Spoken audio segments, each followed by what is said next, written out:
সৰ্থেবাৰী কমাৰপাৰাত ভয়ংকৰ পথ দুৰ্ঘটনাত থিতাতেই নিহত এজন। বৃহস্পতিবাৰে নিশা সৰ্থেবাৰীৰ পৰা বিয়াকুচি গাঁৱলৈ আহি থকা অৱস্থাত বিদ্যুতৰ খুঁটাত খুন্দা মৰাৰ ফলত দুৰ্ঘটনা সংঘটিত হয়। দুৰ্ঘটনাৰ ফলত এজন থিতাতেই নিহত হয় আৰু এজন গুৰুতৰভাৱে আহত হয়। জানিব পৰা মতে নিহত লোকজন বিয়াকুচি গাঁৱৰ শৈলেন বৰ্মনৰ একমাত্ৰ পুত্ৰ দীপজ্যোতি বৰ্মন।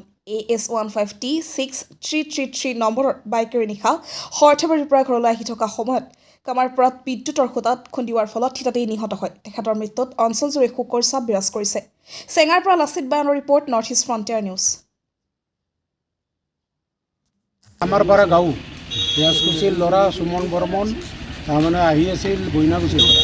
আহি থকাতে দুৰ্ঘটনা ঘটি পেলাই ট্ৰেন্সফৰ্মাৰৰ ওচৰত তাৰমানে এক্সিডেণ্ট হৈ তেওঁ মৃত্যুৰ মুখত। তেওঁ একমাত্ৰ ল'ৰা, তেওঁ শৈলেন বৰ্মনৰ একমাত্ৰ ল'ৰা সুমন বৰ্মন। তেওঁ মানে দুৰ্ঘটনাত মৃত্যু বৰণ কৰে।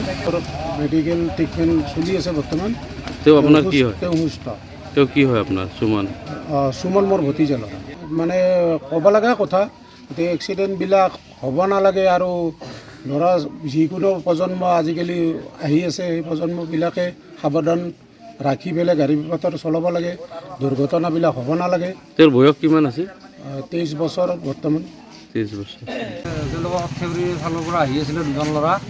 দুই ট্ৰেন্সফৰ্মাৰ আছিলে, বৰষুণ বতৰ, তো তাত গাড়ী শ্লিপ হৈছে। বহুত বেছি স্পীডতো নাছিলে গাড়ী। কিন্তু তাত যিটো ট্ৰেন্সফৰ্মাৰ আছে, ট্ৰেন্সফৰ্মাৰটোত আপোনাৰ একেবাৰে বেৰিকেড নাই। ইলেক্ট্ৰিচিটি বোৰ্ডে আপোনাৰ বিল বেছিকৈ দিব, 2000-3000 বিল আহিব, কিন্তু ট্ৰেন্সফৰ্মাৰ এটাত বেৰিকেড নাই। মেইন কথা ট্ৰেন্সফৰ্মাৰটোৰ কাৰণে আমি ল'ৰাজন হেৰালোঁ আজি। কাৰণ যদি বেৰিকেড থাকে ইয়াক শ্বৰ্ট নামাৰে, ইয়াতে 11,000 শ্বৰ্ট মাৰিছে, 11,000 হৈছে। মানে শ্বৰ্টটোতে ইয়াৰ গোটেই মানে কেনেকৈ লাগিলে? ট্ৰেন্সফৰ্মাৰটোত যাই সিহঁতে খুন্দা হৈছে, তাৰপিছত ই তাত সোমাই ইয়াত মানে বেৰিকেড থাকিলে ই বাচি লৈ খুন্দা খাই সিহঁতৰ তাতে থাকিলোঁ, কিন্তু বেৰিকেড নাই কাৰণে সিহঁতে কাৰেণ্টে মানে শ্বৰ্ট মাৰিছে। আৰু লগৰজন হয়তো ছাইডত পৰিছে, কলৰ পিনে সি বাচিছে, ই তাত ডাইৰেক্ট কাৰেণ্টে মাৰি দিছে। কাৰেণ্টৰ কাৰণে কৈছে ইলেক্ট্ৰিচিটি বোৰ্ডৰ কাৰণে। ইলেক্ট্ৰিচিটি বোৰ্ড দায়ী সৰ্থেবাৰী ইলেক্ট্ৰিচিটি বোৰ্ড, কাৰণ তেওঁলোকে বিলখিনি ঠিক টাইমত ঠিকে আহিব, কিন্তু কোনটো ট্ৰেন্সফৰ্মাৰ এটা বেছিভাগ ট্ৰেন্সফৰ্মাৰ তাতে বেৰিকেড নাথাকে, খোলা ট্ৰেন্সফৰ্মাৰ। এতিয়া সৰু ল'ৰা থাকে কিবা কোনোবা লাৰি দিলে তাতো সিহঁতো যাব ন।